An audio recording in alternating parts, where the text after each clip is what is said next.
जाहिर सी बात है कुछ न कुछ तो वो कहते हैं मजबूरियां रही होंगी, वरना लिस्ट यूं ही कोई वापस नहीं लेता।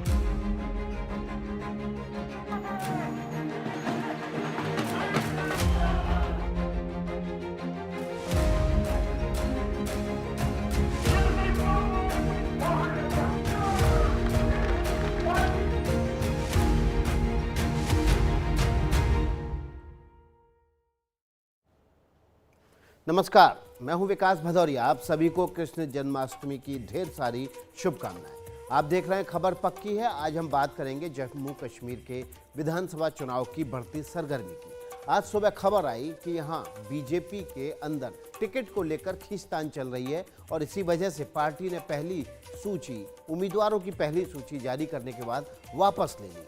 श्रीनगर से खबर यह भी थी कि वहां कांग्रेस और एनसीपी के बीच गांठ पड़ गई है, यानी दोनों दलों के बीच सीट को लेकर समझौता नहीं हो पा रहा है।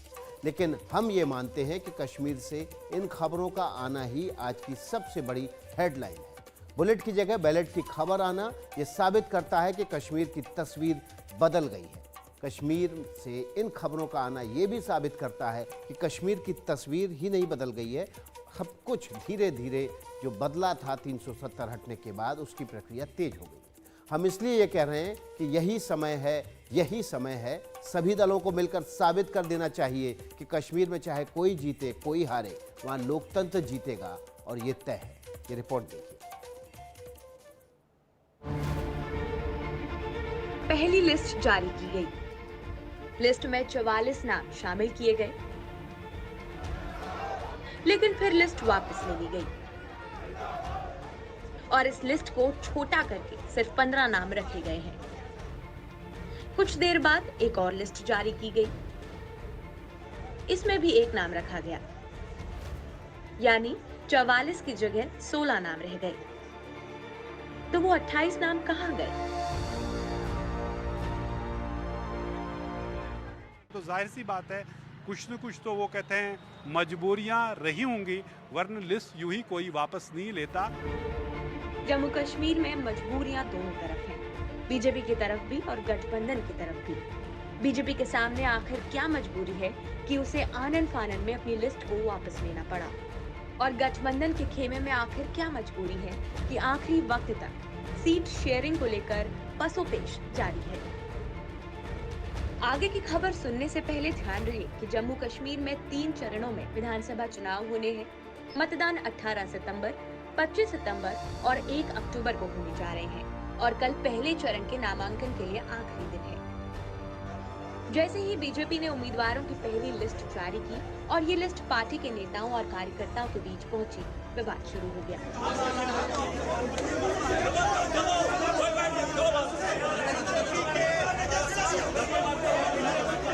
बीजेपी के नाराज कार्यकर्ता जम्मू में पार्टी के दफ्तर पहुंचने लगे और अपने नेताओं के लिए टिकट की मांग करने लगे।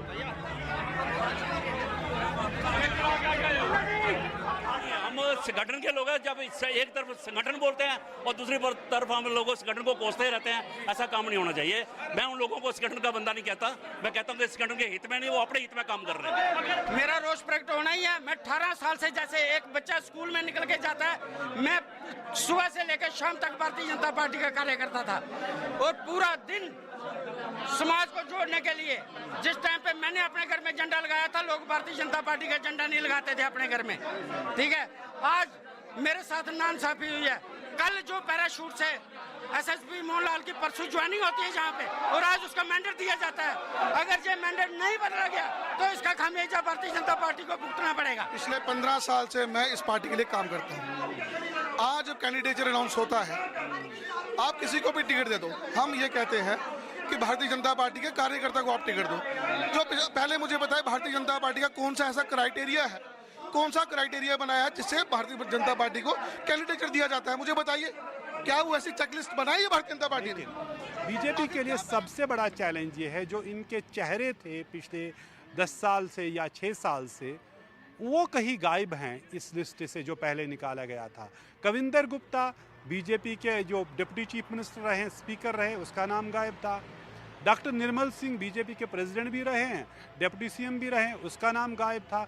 और जाहिर सी बात है उसकी कॉन्स्टिट्यूंसी जो बिलावर है कुटवा में, वहाँ किसी और को मैंडेट दिया गया था। सत शर्मा है जो बीजेपी के प्रेसिडेंट भी रहे थे 2014 में, उसी की वो क़यादत में इलेक्शन लड़ा गया, मंत्री भी बाद में थे, उसका नाम गायब है। जो आज प्रेसिडेंट है बीजेपी के पिछले 5-6 साल से, रविंदर रैना, वो जो नौशेरा राजौरी की कॉन्स्टिट्यूंसी से आते हैं, उसका नाम अभी नहीं आया, गो कि नौशेरा से अभी किसी को मैंडेट नहीं दिया गया। जाहिर सी बात है कि ये जो मैसेज थी इस लिस्ट से कैंडिडेटों का इंतखाब जो उन्होंने किया था वो शायद उतना सही नहीं था, इसलिए वापस लेना पड़ा। सिर्फ आधा ही एक उसका हिस्सा जारी करना पड़ा, जो सिर्फ पहले के जो कल का चरण है, पहला चरण है, उसके जो कैंडिडेट्स हैं उनका लिस्ट जारी किया गया। जम्मू कश्मीर में अनुच्छेद 370 हटने के बाद पहली बार विधानसभा चुनाव हो रहे हैं। ऐसे में बीजेपी की लिस्ट के क्या मायने हैं, एक एक करके सारे सवालों के जवाब मिलेंगे। Bureau report, NDTV India. तो आपने समझ लिया ना कि किस तरह से दोनों पार्टियों में, कांग्रेस में और बीजेपी में, टिकटों की मारामारी है। सीटों को लेकर इस वक्त वहां पर फंसी हुई है। पिछली बार जब जम्मू कश्मीर में चुनाव हुए थे तब 5 चरणों में हुए थे, लेकिन इस बार वहां विधानसभा के चुनाव 3 फेज में हो रहे हैं। इससे पता चलता है कि सूबे में कानून व्यवस्था बेहतर हुई है और लोकतंत्र में जनता की आस्था बढ़ रही है। आइए अब आपको विस्तार से बताएं कि बीजेपी ने आज जो लिस्ट जारी की उसमें कौन कौन से नाम हैं और पार्टी के सामने चुनौतियां क्या हैं। जम्मू कश्मीर विधानसभा चुनाव के लिए बीजेपी की पहली लिस्ट को चौंकाने वाली लिस्ट कहा जा रहा है। सूत्रों की माने तो विधानसभा क्षेत्र के परिसीमन के कारण हुई पुरानी सीटें अब अस्तित्व में नहीं है।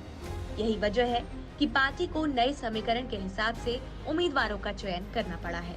बीजेपी ने पामपोर से सैयद शौकत गयूर अंद्राबी, राजपुरा से अरशीद भट्ट, सोपिया से जावेद अहमद कादरी, अनंतनाग पश्चिम से मोहम्मद रफीक वानी, अनंतनाग से सैयद वजाहत, श्रीगुफवाड़ा बिजबेहरा से सोफी यूसुफ, शानगुस अनंतनाग पूर्व से वीर सराफ, इंदरवल से तारिक कीन, किश्तवाड़ से शगुन परिहार, पाडेर नागसेनी से सुनील शर्मा, भदरवाह से दिलीप सिंह परिहार, डोडा से गजय सिंह राणा, डोडा पश्चिम से शक्तिराज परिहार, रामबाड़ से राकेश ठाकुर, बनिहाल से सलीम भट्ट और कोकरनाग से रोशन हुसैन गुर्जर को टिकट दिया है। 2014 में सबसे ज्यादा वोट शोपियान से ही आए और आज मैं आपके माध्यम से ये कहना चाहता हूं कि जो लोगों का प्यार मुझे मिल रहा है, इंशाअल्लाह रहमान, नरेंद्र मोदी साहब ने जो हम पे विश्वास किया है और इंशाअल्लाह रहमान शोपियान कॉन्स्टिट्यूंसी हम जीत पता करेंगे। 5 अगस्त 2019 के बाद जम्मू कश्मीर में कितने से डेवलपमेंट के काम हुए। अगर हमारे जम्मू कश्मीर में 10 साल के बाद चुनाव हुए, अब 2024 में जो चुनाव हो रहे हैं, जहां पे हमारे असेंबली में यहाँ जीत के जो विकास का काम है, जो नरेंद्र मोदी जी का सपना है कि जम्मू कश्मीर में विकास करना है, मैं साथ साथ जो दूसरी पार्टियों को भी बताना चाहता हूँ कि उन्होंने आपके मैनिफेस्टो में देखा होगा, एनसी कांग्रेस की जो ये मिलिटेंटों की पार्टियां हैं जो इनको सपोर्ट करती हैं। आपने देखा होगा जब से 370-35 से हटा 5 अगस्त के बाद जम्मू कश्मीर अमन है और सिर्फ डेवलपमेंट के काम हो रहे हैं। अभी हम जम्मू से निकले ठीक 1.5 घंटे में यहाँ पे पहुंचे। बहुत से विकास जम्मू कश्मीर में होंगे आने वाले 5 साल में और डबल इंजन यहाँ पे सरकार बना के विकास होंगे। बीजेपी की ये लिस्ट 2 किश्त में जारी की गई। पहले 15 उम्मीदवारों की लिस्ट आई और उसके बाद एक उम्मीदवार का नाम जारी किया गया। लेकिन इससे पहले सुबह सुबह जब 44 नामों वाली पहली लिस्ट जारी की गई, आखिर उसमें क्या गड़बड़ी रह गई? ये सवाल इसलिए भी जरूरी है क्योंकि आमतौर पर बीजेपी के बारे में धारणा यही है कि वहाँ फैसले बदले नहीं जाते। सबसे ज्यादा जो नाराजगी और आक्रोश है वो आ गया है जाट कम्युनिटी से और ओबीसी कम्युनिटी की तरफ से। ओबीसी कम्युनिटी का और जाट कम्युनिटी का इस लिस्ट में कोई भी व्यक्ति, किसी को भी टिकट नहीं मिली हुई है। और जम्मू संभाग में जहां पे बीजेपी का जनाधार है, वहां पे 8 से 10 कॉन्स्टिट्यूएंसीज ऐसी हैं जहां पे जाट का और ओबीसी का वोट है वो बहुत बिखरा पड़ा हुआ, और बीजेपी के जीतने के लिए या किसी भी पार्टी के जीतने के लिए वो बहुत एक डिसाइसिव फैक्टर वो पैदा होता है। तो उसके चलते कुछ बहुत सारी रिपोर्टें जो रिएक्शन है, इमीडिएटली शायद पार्टी हाईकमांड तक पहुंचे दिल्ली में और उन्होंने लिस्ट को होल्ड कर लिया। सबसे ज्यादा नाराजगी जाट और ओबीसी कम्युनिटी में है। ओबीसी और जाट कम्युनिटी के किसी भी व्यक्ति को टिकट नहीं मिला है। जम्मू जहां बीजेपी का जनाधार है, वहां 8 से 10 सीटें ऐसी हैं जहां जाट और ओबीसी बहुत निर्णायक होते हैं। इसकी वजह से तुरंत रिएक्शन हुआ जो पार्टी हाईकमान तक पहुंच गया और लिस्ट को होल्ड कर दिया गया। पार्टी के जितने हमारे बड़े सहयोगी साथी हैं, पूर्व उप मुख्यमंत्री, पूर्व मंत्री, पार्टी के जितने वरिष्ठ साथी सहयोगी हैं, मैं एक एक करके सबसे मिल रहा हूं, पार्टी के वरिष्ठ कार्यकर्ताओं से मिल रहा हूं। अगर कहीं किसी कार्यकर्ता को कोई नाराजगी है, किसी कार्यकर्ता के मन में कोई प्रश्न है, कोई अगर कार्यकर्ता को कहीं कोई परेशानी है, तो हर एक परेशानी का समाधान, हर समस्या का समाधान हम मिल बैठ के करेंगे। भारतीय जनता पार्टी के कार्यकर्ता की सबसे बड़ी पहचान अनुशासन और राष्ट्रभक्ति, जो भारतीय जनता पार्टी के कार्यकर्ताओं की सबसे बड़ी पहचान है। और मैं सभी कार्यकर्ताओं से निवेदन करता हूं, अनुशासित बद्ध तरीके से हम सब अपनी बात रखेंगे। आखिर में बीजेपी ने पहले लिस्ट में 16 नाम ही फाइनल किए। पहले चरण में घाटी में चुनाव हो रहे हैं और इनमें ज्यादातर मुस्लिम बहुल इलाके हैं। बीजेपी के लिए असली चुनौती है जम्मू का इलाका, जहां 43 सीटें हैं। लोकसभा चुनाव के हिसाब से इनमें से 29 में बीजेपी की बढ़त है, लेकिन 2014 के विधानसभा चुनावों में बीजेपी ने जम्मू क्षेत्र में 25 सीटें जीती थी। 10 साल बाद होने जा रहे विधानसभा चुनाव में आखिर बीजेपी के लिए क्या उम्मीदें हैं?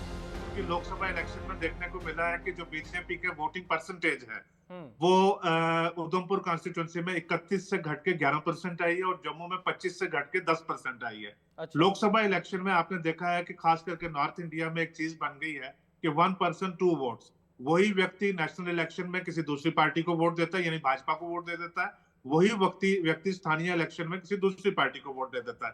तो नेशनल इलेक्शन में जो प्राइम मिनिस्टर मोदी का नेशनल पॉलिसीज को लेकर तो बड़ा पैमाने के ऊपर वोट बीजेपी को गया। अब जब असेंबली इलेक्शन आता है तो 10 साल से लोग सत्ता से बाहर बैठे हुए हैं, कंपटीशन जो ज्यादा टफ होगा, तो मुझे लगता नहीं है कि ये उससे ज्यादा जा पाएगा। ये 25 से 28 के दरमियान ही जो है वहीं पे जाकर ये कंपटीशन सारा होने वाला है। जम्मू कश्मीर में 3 चरणों में वोटिंग के बाद मतगणना की तारीख 4 अक्टूबर है, लेकिन रिजल्ट और चुनाव से पहले सभी दलों के अंदर टिकट का तनाव है। Bureau report, NDTV India. और हम आपसे बार बार कह रहे हैं कि कश्मीर की तस्वीर बदल रही है और यही समय है जब सभी दलों को साबित कर देना चाहिए कि भारत का लोकतंत्र बेहद मजबूत है। हमने आपको बीजेपी के बारे में बताया, अब कांग्रेस एनसी गठबंधन की बात कर लेते हैं। पीडीपी तो पहले ही हाथ खींच चुकी है, अब कांग्रेस और नेशनल कॉन्फ्रेंस की नाव भी चुनावी समंदर में उतरने से पहले ही डगमगाने लगी है। क्यों? ये रिपोर्ट देखिए।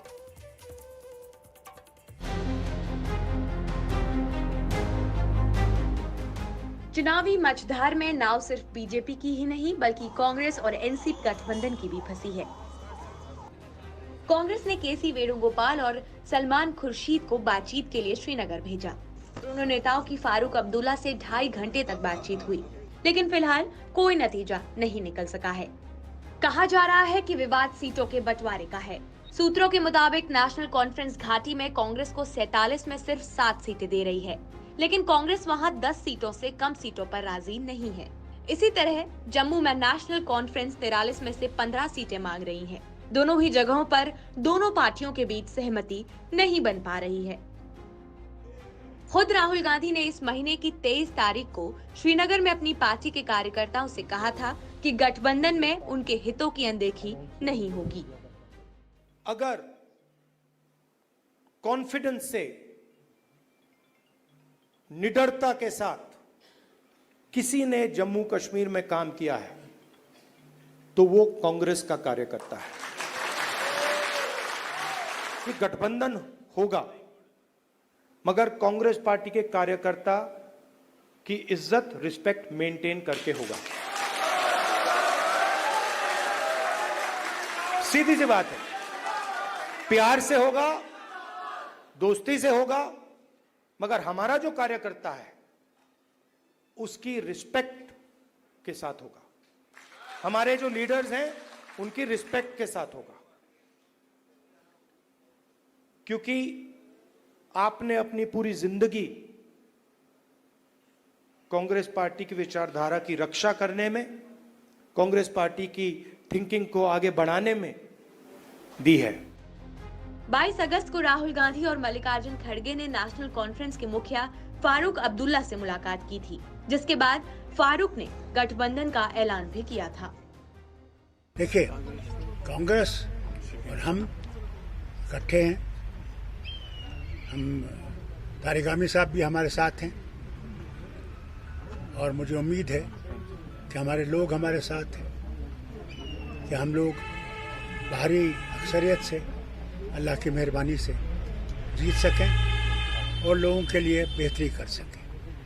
यहाँ के लोगों ने 10 साल, इतने भी साल हुकूमत नहीं थी, मुसीबतों का शिकार हुए हैं और हम उम्मीद करते हैं कि पूरी रियासत को बहाल किया जाएगा और पूरी ताकत से बहाल किया जाएगा। ये है जो हमारी कोशिश है।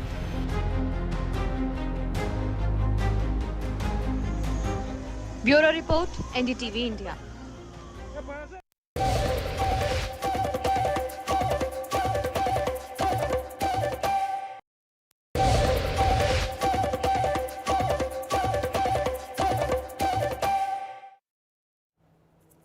ब्रेक के बाद आपका एक बार फिर से स्वागत है। अगली खबर का रुख कर लेते हैं। कश्मीर में पर्यटक बढ़ते जा रहे हैं और साल दर साल नए रिकॉर्ड बन रहे हैं।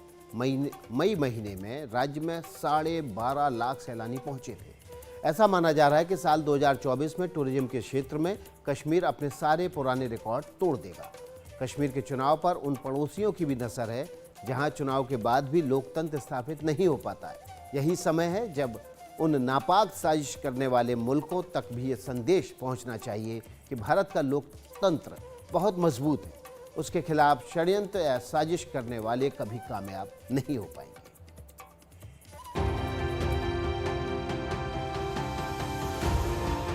लंबी कतारों में छुपी है बदलते सूरत हाल, यानी जमहूरियत की कहानी। रोशन उम्मीदें अब खुद करेंगी गोया अपनी तकदीर बयानी। जमहूरियत के जश्न में आपकी शिरकत, जमहूरियत के जश्न में आपकी शिरकत, दुनिया देखेगी नापाक इरादों के शिकस्त की कहानी। मुख्य चुनाव आयुक्त राजीव कुमार ने जम्मू कश्मीर चुनाव की तारीखों के ऐलान से पहले यही पंक्ति कही थी। बीजेपी में टिकट को लेकर खींचतान, कांग्रेस और एनसी के टिकट को लेकर घमासान। लेकिन कश्मीर से आज मुख्य हेडलाइन ये नहीं है। मुख्य हेडलाइन ये है कि ऐसी खबरें हेडलाइन बन रही हैं, यानी कश्मीर की तस्वीर बदल गई है। आज कश्मीर बुलेट नहीं बल्कि बैलेट की बात कर रहा है। इसलिए एग्रेसिव हूं कि जम्मू एंड कश्मीर के पीएको को आप भारत का हिस्सा नहीं मानते हो क्या? एग्रेसिव ना हो, जान दे देंगे इसके लिए। कश्मीर के लिए देश की जो भावना है वो अब कश्मीर से आगे निकलकर पीओके यानी पाक अधिकृत कश्मीर तक पहुंच गई है। यही वजह है कि पाकिस्तान जम्मू कश्मीर की तस्वीर देखकर चिढ़ता है और वो कतई नहीं चाहता कि भारत के इस अभिन्न अंग में लोकतंत्र मौजूद हो। इन 7 बातों पर ध्यान दीजिए। पिछले दिनों जम्मू कश्मीर में रिकॉर्ड मतदान हुए। कश्मीर में जबरदस्त विकास कार्य हो रहे हैं। कश्मीर में पत्थरबाजी समाप्त हो चुकी है। कट्टरवाद बढ़ाने का प्रयास नाकाम हो रहा है। टॉप आतंकी कमांडर मारे जा रहे हैं, जबकि चुनाव के बाद भी पाकिस्तान सरकार सवालों में घिरी हुई है और उधर पीओके में इस्लामाबाद के खिलाफ बगावत बढ़ती जा रही है। जाहिर है चुनाव होंगे तो पाकिस्तान में तनाव बढ़ेगा। इससे पाकिस्तान के दुष्प्रचार को तो विराम मिला ही है, उसका तो पोल खुल ही गई है। इस साथ ही साथ ये भी बात स्पष्ट हो गई है कि पाकिस्तान में लोकतंत्र का कितना बुरा हाल है। पीओके हो, बलूचिस्तान हो, फाटा हो या सिंध हो, जहाँ पर इस मानवाधिकारों का दमन हो रहा है, उससे इस बात का उसको इस बात से बल मिलेगा कि देखिए जम्मू कश्मीर में चुनाव हो रहे हैं, हमारे यहाँ दमन किया जा रहा है। जम्मू कश्मीर में लोकसभा चुनाव के दौरान 58.46 मतदान हुआ और इसी के साथ पिछले 35 साल का रिकॉर्ड टूट गया। 2019 के मुकाबले 2024 के लोकसभा चुनाव में 14% ज्यादा वोटिंग हुई। अभी लोग कहते थे जम्मू कश्मीर में कौन पर्यटन के लिए जाएगा। आज यहाँ जम्मू कश्मीर में पर्यटन के सारे रिकॉर्ड टूट रहे हैं। अकेले 2023 में ही 2 करोड़ से ज्यादा पर्यटक यहाँ आए हैं। पिछले 10 वर्षों में अमरनाथ यात्रा में सबसे ज्यादा यात्री शामिल हुए। वैष्णो देवी में श्रद्धालु रिकॉर्ड संख्या में दर्शन कर रहे हैं। विदेशी टूरिस्टों की संख्या भी पहले से 2.5 गुना बढ़ी है। अब बड़े बड़े स्टार भी, सेलिब्रिटी भी, विदेशी मेहमान भी कश्मीर में आए बिना जाते नहीं हैं, वादियों में घूमने आते हैं। 4 अक्टूबर को कश्मीर की एक तस्वीर दिखेगी जो नए दौर में कश्मीर की सबसे मजबूत तस्वीर होगी। ये लोकतंत्र के विजय की तस्वीर होगी, लेकिन कश्मीर के खिलाफ साजिश करने वालों के लिए भय की भी तस्वीर होगी। तो पक्की खबर में आज इतना ही। कल फिर मुलाकात होगी। आगे खबरों का सिलसिला देखिए अखिलेश के साथ।